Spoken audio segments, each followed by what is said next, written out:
Hello everyone and welcome back to JK alerts. आज मैं आपको कोई नया टॉपिक नहीं पढ़ाने लगा हूँ। हमारे एक सब्सक्राइबर हैं साहिल जी, उन्होंने मेरे से 4 क्वेश्चन पुट किए हैं व्हाट्सएप पे। मेरे को चारों क्वेश्चन ठीक लगे तो मैं वही चारों क्वेश्चन आज की वीडियो में कवर करूँगा। चारों डिफरेंट चैप्टर से हैं। पहला टाइम एंड वर्क से है, दूसरा एवरेज से है, तीसरा सिंप्लीफिकेशन से है और चौथा एलसीएम एचसीएफ से है। चारों क्वेश्चन से कुछ ना कुछ ज़रूर सीखने को मिलेगा आपको। और आपसे भी यही रिक्वेस्ट है कि कोई भी आपको कोई डाउट लगता है तो हमने व्हाट्सअप नंबर दिया हुआ है अपना, उस पर आप हमें मैसेज कर सकते हो। अगर क्वेश्चन अच्छा होगा तो मैं ज़रूर वीडियो बनाऊंगा उस पर, क्योंकि ऐसे सोल्यूशन सेंड करना आपको और वीडियो में वो चीज़ एक्सप्लेन करना ज़मीन आसमान का फ़र्क है। तो first question time and work का लिया मैंने, देखते हैं क्या है। ए प्लस बी का मतलब समझते हो आप? ए प्लस बी का मतलब होता है ए एंड बी टुगेदर। तो ए और बी मिलकर किसी काम को 9 दिन में कर सकते हैं, बी और सी मिलकर उसी काम को 12 दिन में कर सकते हैं और ए और सी उस काम को 18 दिन में कर सकते हैं।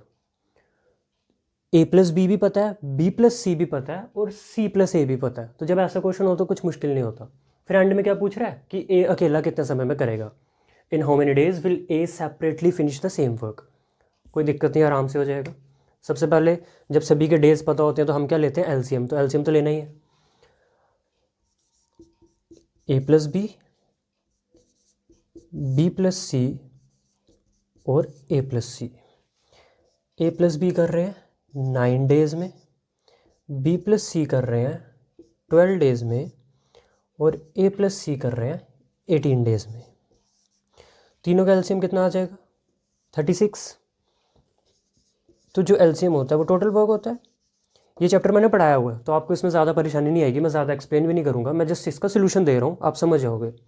9 कितने सा 36, 4 ज़ा एफिशिएंसी निकल गई, 12 कितने सा 36, 3 ज़ा और 18 कितने सा 2 ज़ा। लेकिन यहाँ से ना किसी की भी सिंगल बंदे की एफिशिएंसी नहीं पता चल रही। ये ए और बी की कंबाइंड है, ये बी और सी की कंबाइंड है और ये ए और सी की कंबाइंड एफिशिएंसी है। सिंगल सिंगल किसी की नहीं पता चली। तो अब मैं क्या करूँ? एक चीज़ आती है दिमाग में कि चलो तीनों को ऐड करके देखते हैं। तीनों को जब मैं ऐड करूँगा आप एक चीज़ नोटिस करोगे कि ए कितनी बार आ रहा है? 2 बार। ए यहाँ भी नज़र आ रहा है, ए यहाँ भी है। बी कितनी बार आ रहा है? 2 बार। और सी भी कितनी बार आ रहा है? 2 बार। इट मीन्स अगर मैं तीनों को ऐड करूँगा तो मुझे पता क्या मिलेगा? 2 times A plus B plus सी मिलेगा कि नहीं? क्योंकि हर चीज़ कितनी बार आ रही है? 2 बार। ए भी 2 बार नज़र आया, बी भी 2 बार नज़र आया और सी भी 2 बार नज़र आया। मैं तीनों को ऐड करने की बात कर रहा हूँ। ऐड समझते हो ना? सभी को प्लस करने की बात कर रहा हूँ मैं। तो जब सभी को प्लस करूँगा तो मुझे यही तो मिलेगा। अब अगर मैं ऊपर सभी को प्लस कर रहा हूँ तो डेफिनेटली इनकी एफिशिएंसीज भी प्लस हो जाएंगी। ये कितना हो गया? 4 और 3 7, 7 और 2 9। It means 2 times A plus B plus C की वैल्यू कितनी आ गई? 9। क्लियर है यहाँ तक? और कुछ प्रॉब्लम नहीं है यहाँ तक, सिर्फ ऐड किया मैंने क्योंकि ऐड करके मुझे फ़ायदा नज़र आ रहा है। मेरे को ए प्लस बी प्लस सी की वैल्यू पता चल जाएगी। ए प्लस बी प्लस सी कितना आ जाएगा? 9/2। बिकॉज ये 2 यहाँ पे मल्टीप्लाई हो रहा है, नीचे जाएगा डिवाइड हो जाएगा। और 9/2 कितना होता है? 4.5। ठीक है, मुझे पता चल गया ए प्लस बी प्लस सी मिल के एक दिन में कितना काम करते हैं? 4.5। तीनों जने मिल के एक दिन में 4.5 चेयर्स बनाते हैं। क्योंकि एफिशिएंसी से तो थी, तो तीनों को ऐड करके भी वो क्या बनेगी? एफिशिएंसी बनेगी। लेकिन किसकी एफिशिएंसी बनी? वो तीनों की कंबाइंड एफिशिएंसी। मुझे किसकी चाहिए? ए की, क्योंकि ए से काम करवाना है। तो ए की एफिशिएंसी तभी निकलेगी जब मैं यहाँ पे बी प्लस सी की वैल्यू पुट करूँगा।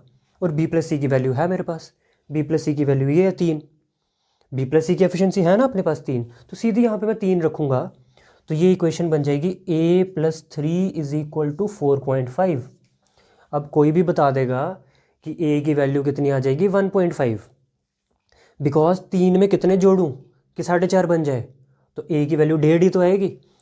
तो ए की एफिशिएंसी आ गई 1.5 चेयर्स पर डे।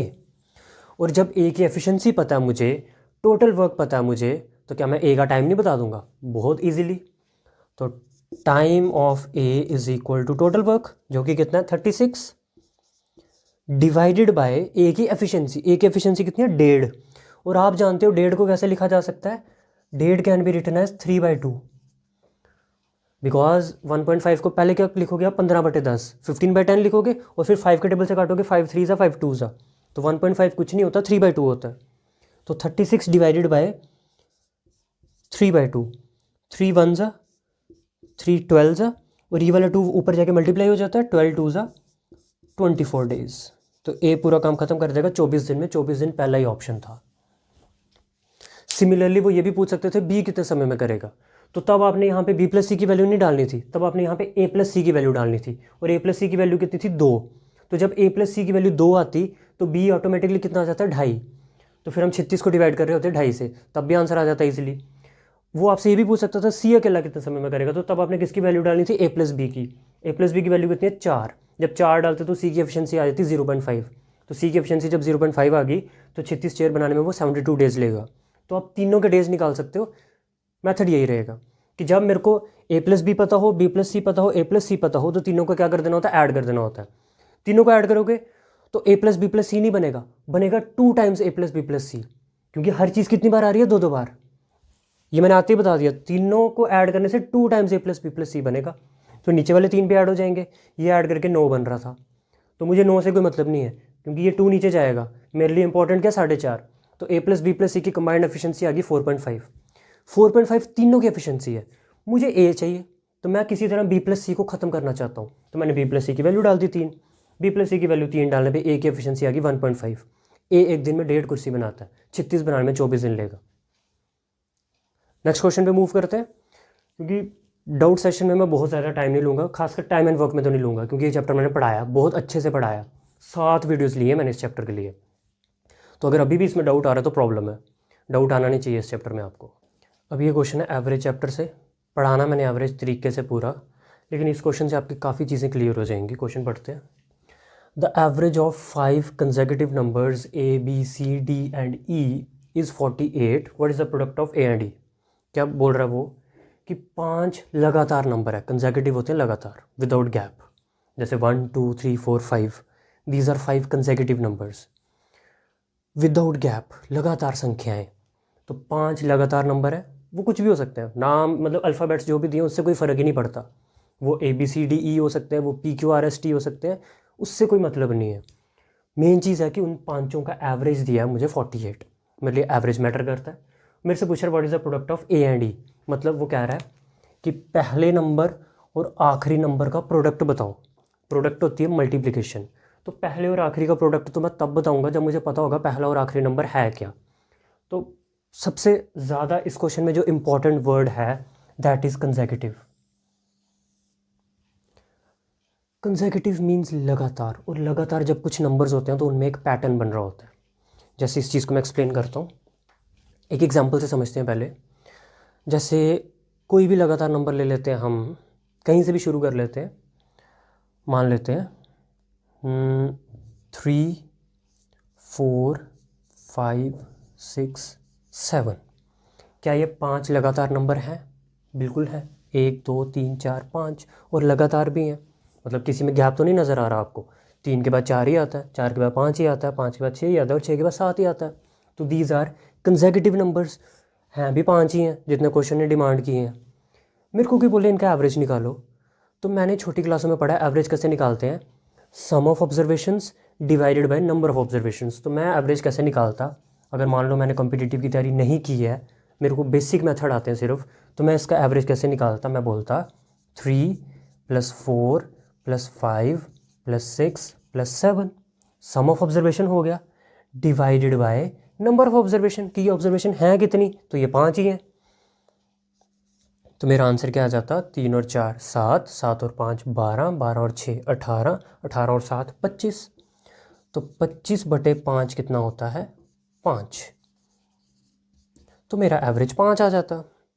आप भी ऐसे ही निकालते, अगर आपने नहीं पढ़ा एवरेज चैप्टर तो आप एवरेज ऐसे ही निकालते, आप बोलते कि इनका एवरेज आ गया 5। अब एक चीज़ नोटिस करो, 5 तो इसमें ऑलरेडी आ रहा है, ये आपको 5 नज़र आ रहा है। क्या 5 मिडल मोस्ट टर्म नहीं है? मिडल मोस्ट टर्म समझते हो, क्या सेंटर में नहीं आ रहा 5 बिल्कुल। जैसे मैं एक टर्म यहाँ से काटूँ, एक यहाँ से काटूँ, फिर एक यहाँ से काटूँ और एक यहाँ से काटूँ, तो क्या 5 बिल्कुल सेंटर में नहीं बच रहा। तो जब भी कुछ लगातार नंबर होते हैं ना, तो उनका एवरेज क्या होता है, सेंटर वाली टर्म। वो कोई भी लगातार नंबर हो, हाँ होने ऑड चाहिए। जैसे ये कितने थे टोटल, 5, मतलब टोटल नंबर 5 हों, टोटल नंबर 7 हों, 9 हों, 11 हों, मतलब टोटल नंबर ऑड होने चाहिए, इधर 5 भी चलेगा, 7 भी चलेगा, 3 भी चलेगा, तो उनका एवरेज क्या होता है हमेशा मिडिल मोस्ट टर्म, बिल्कुल बीच वाली टर्म। एक और तरीके से इनका एवरेज डिफाइन किया जा सकता है कि जब भी लगातार नंबर हो तो इनका एवरेज क्या होता है, ये वाला नंबर प्लस ये वाला नंबर डिवाइडेड बाय 2। देख लो 7 + 3 10, और 10/2 कितना होता है 5, तब भी एवरेज कितना आता है 5। इट मीन्स जब भी लगातार नंबरों की बात होगी तो मुझे एवरेज का ये वाला फॉर्मूला लगाने की कोई ज़रूरत नहीं है। मेरे दिमाग में दो चीज़ें आ जाएंगी कि लगातार नंबर है तो इनका एवरेज मिडल मोस्ट टर्म होगा, मिडल मोस्ट टर्म। मैं बताऊंगा इवन टर्म्स के लिए भी क्या करना होता है। अभी फिलहाल क्वेश्चन में ऑड टर्म्स है 5 है तो बहुत ईजी है। अभी मैंने एवरेज चैप्टर पढ़ाना है, मैं सिर्फ इस क्वेश्चन के लिए बता रहा हूँ कि ऑड टर्म्स हों सारी की सारी। मतलब ऑड टर्म्स का ये मतलब नहीं है कि बीच में इवन नंबर नहीं आएंगे, नंबर ऑफ टर्म्स ऑड होनी चाहिए, नंबर ऑफ टर्म्स। जैसे ये कितनी टर्म्स थी, 1 2 3 4 5, 5 टर्म्स थी, मतलब नंबर ऑफ टर्म्स कितनी है ऑड। ये 7 भी होती तब भी कोई दिक्कत नहीं थी, ये 11 भी होती तब भी कोई दिक्कत नहीं थी, ये 51 भी होती तब भी कोई दिक्कत नहीं थी। हाँ इवन होती तो फिर कुछ करना पड़ता, ऐसा नहीं कि इवन पे आंसर नहीं आएगा, इवन पे बीच वाले दो का एवरेज लेना पड़ता है, वो मैं सिखाऊंगा बाद में। फिलहाल ये है कि अगर लगातार नंबर हो, लगातार कैसे पता चलेगा हैं कि नहीं, क्वेश्चन में ये वर्ड लिखा होगा कंसेक्यूटिव। क्वेश्चन में कंसेक्यूटिव वर्ड दिख गया मतलब लगातार नंबर है। लगातार नंबर है तो उनका एवरेज क्या होता है, बिल्कुल बीच वाली टर्म। और बीच वाली टर्म 5 नंबरों की बात हो रही है तो बीच वाली टर्म कौन सी होती है, तीसरी टर्म। कोई भी 5 नंबर लिख लो यार, 1 2 3 4 5, तो इनकी सबसे बीच वाली टर्म कौन सी होती है, ये कैसे पता लगानी होती है, एक यहाँ से काटो, एक यहाँ से काटो, एक यहाँ से काटो, एक यहाँ से काटो, तो जो बीच में बच जाती है वही एवरेज होता है। एक तरीका तो ये है। दूसरा ये कि आप ऐसे काटना नहीं चाहते हो तो एवरेज कैसे पता करना होता है ऐसे केस में, पहली term plus last term whole divided by 2। पहली टर्म कितनी है 3, लास्ट टर्म कितनी है 7, होल डिवाइडेड बाय 2। 7 + 3 10/2 5। तो मैंने दो तरीके बता दिए एवरेज पता करने के। अब करते हैं ये वाला क्वेश्चन।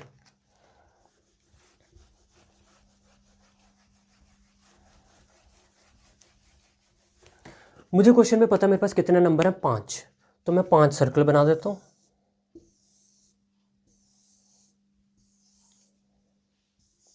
ठीक है, अभी मैंने एक बात बताई कि 5 लगातार नंबर हों तो एवरेज कौन सा नंबर होता है, सबसे बीच वाला।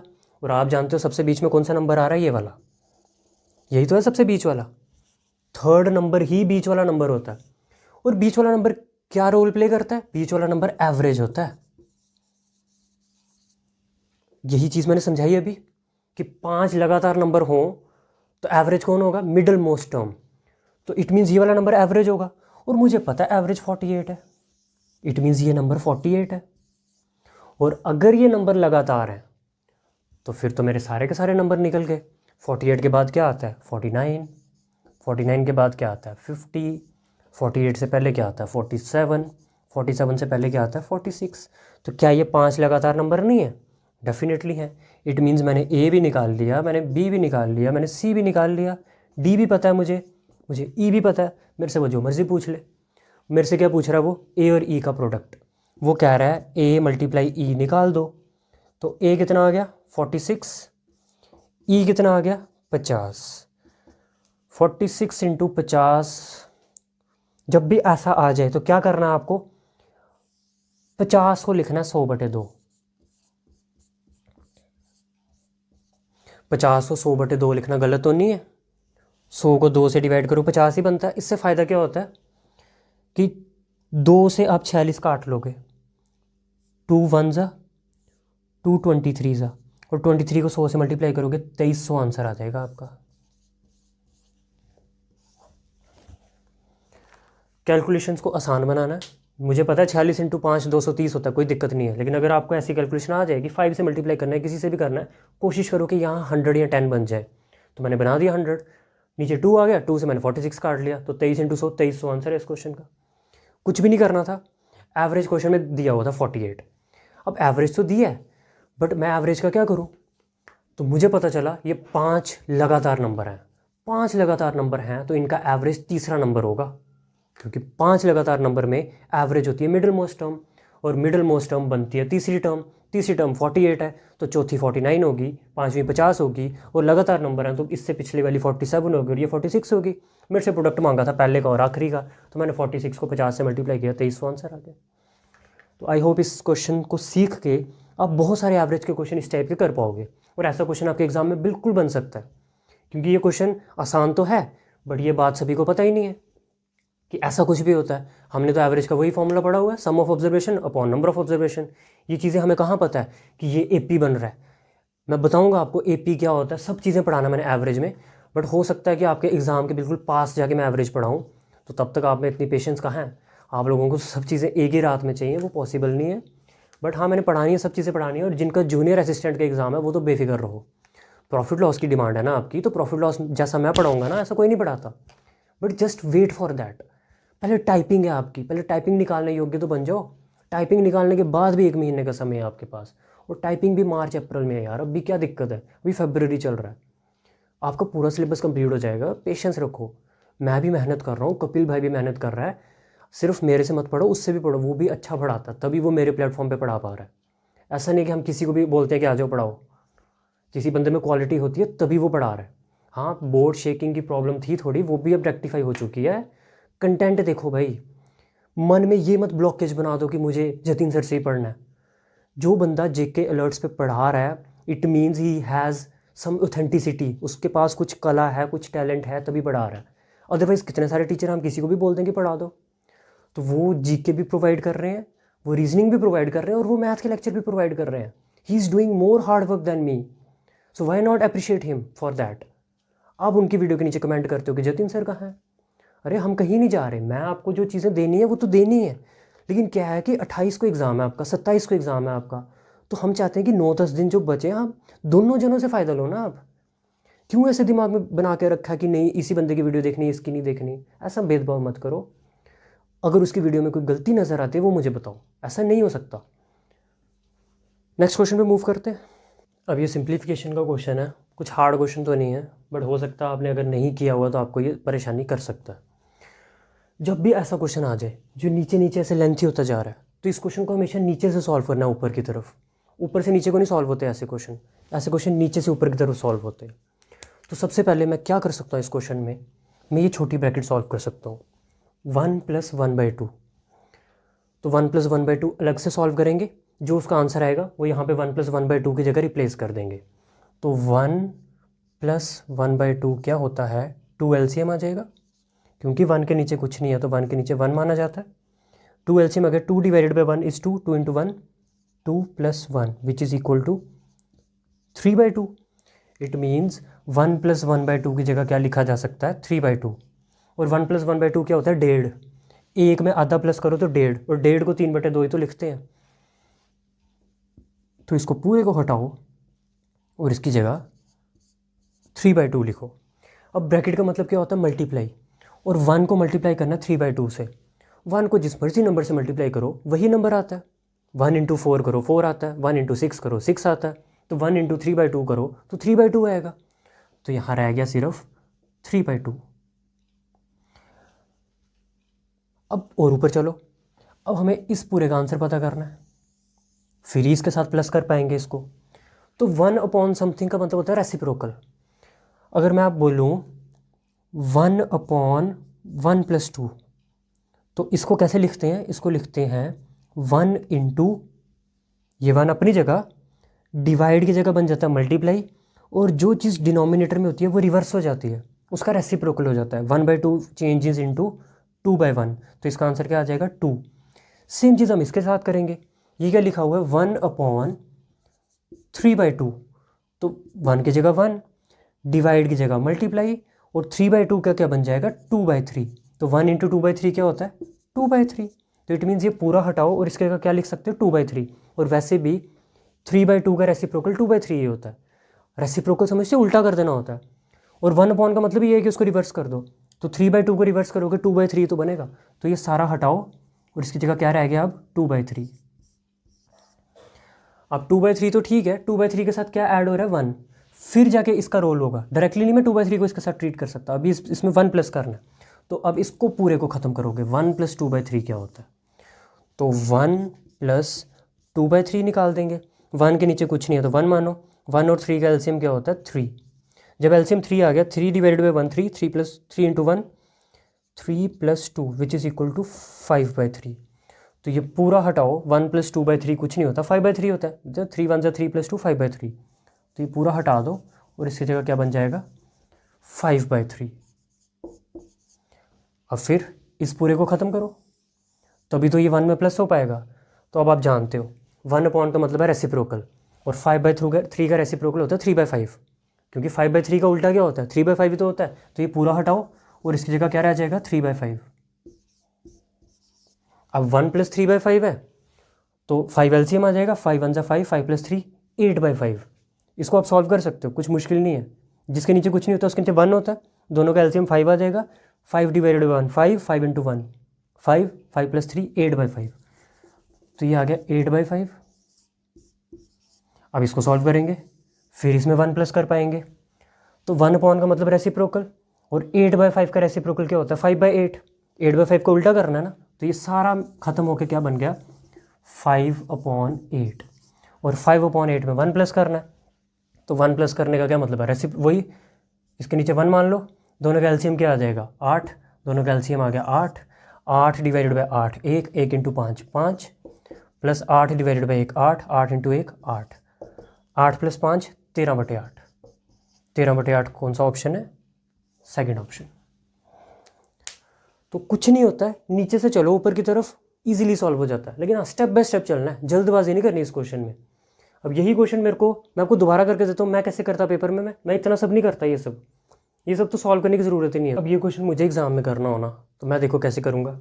मैं जानता हूँ 1 प्लस हाफ इज़ 1.5, और 1.5 क्या होता है 3/2। तो ये 3/2 है, 3/2 इंटू 1, 3/2 इंटू 1 इज़ 3/2, और 1 अपॉन का मतलब है रेसिप्रोकल, तो 3/2 का रेसिप्रोकल 2/3।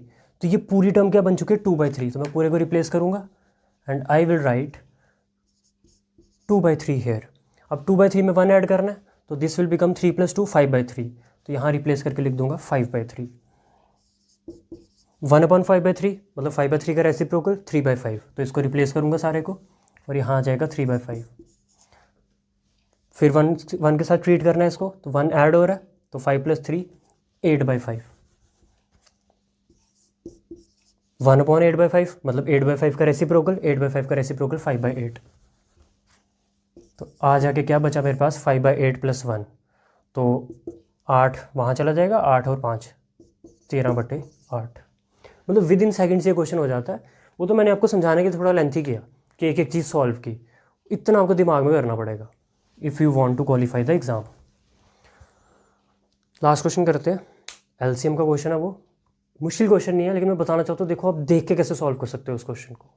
एलसीएम का क्वेश्चन है, बहुत आसान क्वेश्चन है, आप इजीली कर सकते हो। लेकिन मैं फिर भी एक चीज़ बताना चाहता हूँ कि मेरा क्या सोचने का तरीका है इस क्वेश्चन में। The ratio of 2 numbers is 3:4। 2 numbers की रेशो पता है, नंबर्स एक्चुअल नहीं पता। रेशो का ये मतलब नहीं होता कि नंबर्स 3 और 4 ही हैं, हाँ इस रेशो में होंगे वो, ये बात पक्की है। एंड देयर एलसीएम इज़ 120, और दोनों नंबर्स का एलसीएम भी पता है मुझे 120 है। तो बोल रहे हैं दोनों नंबरों का सम बताओ। तो दोनों नंबरों का सम तो तब बताऊंगा ना जब दोनों नंबर पता चलेंगे। तो मेरा मेन मकसद है दोनों नंबर पता करना। ऐसे क्वेश्चन में क्या करना चाहिए, दिया तो मेरे को नंबर्स का रेशो है 3 और 4, मैं थोड़ी देर के लिए मान लेता हूँ कि मेरे नंबर हैं ही 3 और 4 है। ऐसा मानने में कोई दिक्कत नहीं है, ऐसा है नहीं है एक्चुअल में। मैं कह रहा हूँ लेट्स सपोज कि मेरे नंबर होते ही 3 और 4, और 3 और 4 होते तो आप इसका एलसीएम 2 मिनट में बता देते कि एलसीएम क्या होगा 3 और 4 का। एलसीएम ऑफ 3 और 4 का क्या होता है 12 होता है। अब इनका एलसीएम 12 क्यों होता है, क्योंकि 3 और 4 को प्राइम नंबर है। को प्राइम का मतलब होता है इन दोनों में कुछ कॉमन नहीं है। देखो 3 किस किस के टेबल में आता है 1 के और 3 के टेबल में, और 4 किस किस के टेबल में आता है 1 के, 2 के और 4 के। तो सिवाय 1 के इन दोनों में कुछ और कॉमन ही नहीं है। कॉमन का मतलब समझते हो, जैसे मेरे को कोई बोले 3 और 9 2 नंबर हैं, तो मैं बोलूँगा ये दोनों नंबर को प्राइम नहीं है, क्योंकि इन दोनों में 3 कॉमन है। इन दोनों में से 3 कॉमन लिया जा सकता है, जब 3 कॉमन लूँगा पीछे बचेगा 1,3। जब इसमें से 3 कॉमन ले लिया इधर 1 बचा, जब इसमें से 3 कॉमन ले लिया इधर 3 बचा। इन दोनों में से मुझे कुछ कॉमन लेके दिखाओ, इन दोनों में कुछ कॉमन है ही नहीं। 1 को नहीं मैं कुछ भी मानता हूँ, हालांकि इन दोनों में 1 कॉमन है, बट दुनिया के ऐसे कोई नंबर बताओ जिनमें 1 कॉमन नहीं होता। 1 तो कॉमन होता ही होता है, 1 के अलावा कुछ और कॉमन है नहीं है ना, तो दीज आर को प्राइम नंबर्स। तो को प्राइम नंबर्स का एलसीएम क्या होता है? उनका product. If the numbers are coprime then their LCM is equal to their product. जैसे मेरे से कोई पूछे 16 और 25 का एलसीएम बताओ, तो मैं बोलूँगा 400। ऐसा क्यों? क्योंकि 16 और 25 में कुछ कॉमन ही नहीं है। 16 आता है 4 के टेबल में 4 इंटू 4, 25 आता है 5 के टेबल में 5 इंटू 5। कहाँ दोनों में कुछ कॉमन है? इसमें तो 5 का नामो निशान नहीं है, उसमें 4 का नामो निशान नहीं है, तो सिवाय 1 के उन दोनों में कुछ कॉमन ही नहीं है। और and when two numbers have nothing in common except 1 then their LCM is equal to their product. तो 16 इंटू 25 400 होता है। ऐसे कोई नंबर सोच लो आप, 9 और 16 ले लो, 9 और 16 में भी कुछ कॉमन नहीं है, बिकॉज 9 क्या होता है 3 इंटू 3, 16 होता है 4 इंटू 4। तो जब दोनों में कॉमन ही कुछ नहीं है तो इनका एलसीएम होगा 9 into 16 which is equal to 144। तो 3 और 4 का एलसीएम आ गया 12। देखो 3 और 4 का एलसीएम आपको पता था 12 है, लेकिन मैंने एक चीज़ सिखा दी आपको कि नंबर्स की पहचान कर लो। को प्राइम है अगर, तो उनका एलसीएम क्या होगा? Equal to their product. तो एक ही क्वेश्चन से बहुत कुछ सिखाया जा सकता है, प्रोवाइडेड आप सीखने के मूड में बैठे भी हो कि नहीं। एलसीएम 3 और 4 का आ गया 12 मेरे मुताबिक, क्योंकि मैंने नंबर 3 और 4 ही मान लिए थे। नंबर मैंने 3 और 4 मान लिए, कोई परेशानी नहीं है। एलसीएम मेरा 12 आ गया, कोई परेशानी नहीं है। लेकिन क्वेश्चन बोल रहा है एलसीएम तो 120 चाहिए भाई, एलसीएम तो 12 नहीं चलेगा। मुझे एलसीएम 12 नहीं चलेगा, क्वेश्चन में एलसीएम 120 दी है, तो मैं कौन होता हूँ 12 मानने वाला? तो मुझे 12 को फंसे हुए क्या बनाना पड़ेगा? 120। मेरे पास कोई और चारा ही नहीं है। और 12 का 120 बड़े मज़े से बन जाता है। कैसे? 10 से मल्टीप्लाई करके। इट मीन्स मैंने जो जो चीज़ क्वेश्चन में खुद से मानी है ना, उसको 10 से मल्टीप्लाई करो। तो मेरा नंबर ये 3 नहीं होगा, ये 30 होगा। मेरा ये नंबर 4 नहीं होगा, ये 40 होगा। क्योंकि एलसीएम को 10 से मल्टीप्लाई करना पड़ा, तो एलसीएम बना कैसे? 3 और 4 से बना, तो उनको भी 10 से मल्टीप्लाई करना पड़ेगा। तो 3 into 10 will give me 30, 4 into 10 will give me 40। मुझे अपने एक्चुअल नंबर्स मिल गए कि वो नंबर 30 और 40 है जिसकी क्वेश्चन में वो बात कर रहा है। लेकिन वो मेरे से नंबर्स का क्या मांग रहा है? सम होता है दोनों को ऐड करके आंसर दो। तो 30 और 40 को ऐड करूँगा 70 आ जाएगा। क्या किया मैंने? मुझे नंबर्स की रेशो दी थी। रेशो का मतलब होता है कि नंबर्स 3 और 4 नहीं है, सिर्फ वो रेशो है एक। नंबर 30-40 हो सकते हैं, नंबर 15-20 हो सकते हैं, नंबर जो है 180 और 240 हो सकते हैं, नंबर कुछ भी हो सकते हैं। रेशो से थोड़ी आइडिया हो जाता है कि नंबर क्या होंगे। लेकिन उनका एलसीएम दे दिया उसने 120, बस एलसीएम से ही मेरी मदद हो गई, क्योंकि मैंने 3 और 4 ही नंबर मान लिए और 3 और 4 का एलसीएम आ गया 12। मेरे मुताबिक 12 आया, क्वेश्चन में एलसीएम दिया था 120, तो 12 के 120 कैसे बनता है? Multiply by 10। तो मैंने अपने दोनों नंबरों को 10 से मल्टीप्लाई किया, 3 वाला नंबर 30 बन गया, 4 वाला नंबर 40 बन गया। दोनों का मेरे से सम पूछा था, 30 और 40 का सम हो गया 70 इस क्वेश्चन का आंसर है। तो आई होप आपको ये वीडियो अच्छी लगी होगी। आपके सभी डाउट्स के आंसर मेरे पास हैं, लेकिन आपके डाउट्स मेरे तक पहुंचने चाहिए। मैं नहीं चाहता कि क्लास 4 के एग्ज़ाम में मैथ सेक्शन से आपका आधा भी नंबर कटे। जीके की कोई गारंटी नहीं है दुनिया में, इवन किसी भी एग्ज़ाम में, छोटा एग्ज़ाम हो या बड़ा एग्ज़ाम हो। GS is so vast, math भी बहुत वास्ट है, लेकिन मैथ एक ऐसा सब्जेक्ट है जिसका आंसर ऑन स्पॉट बनाया जा सकता है। बट जीके में अगर आपको पता ही नहीं है कि फ्रांस की कैपिटल क्या है, तो फिर क्या कर लोगे वहाँ बैठ के? जीके में तो यही है ना, वो चीज़ आपको पता है तो ठीक है, आप वहाँ जाके तो कुछ नहीं कर सकते ना। मैथ में आप 100 तरीके से क्वेश्चन सॉल्व कर सकते हो, इक्वेशन बना के, कुछ मान के, 100 मान के, थोड़ा दिमाग लगा के। मतलब there are multiple approaches in maths questions, but ये लग्जरी आपके पास जीके में नहीं है। दैट्स वाई मैं कह रहा हूँ कि इंग्लिश और जीके में तो नंबर कहीं जाने नहीं चाहिए, रीजनिंग में भी नहीं जाने चाहिए। जीके में स्कोप दे रहा हूँ आपको कि चलो वहाँ पे अपने 10-15 नंबर जो कटवाने हैं कटवा सकते हो। मैथ में हम पूरा एफर्ट लगा रहे हैं, आप भी लगाओ। आशा करते हैं कि आपके क्लास 4 का एग्ज़ाम क्वालिफाई हो जाए सभी का, जिन्होंने भी फॉर्म फिल किया। और जूनियर असिस्टेंट वाले तो बेफिक्र रहो भाई, आपका तो मैंने करवाना ही करवाना है। So let's meet in next video, till then it's good bye.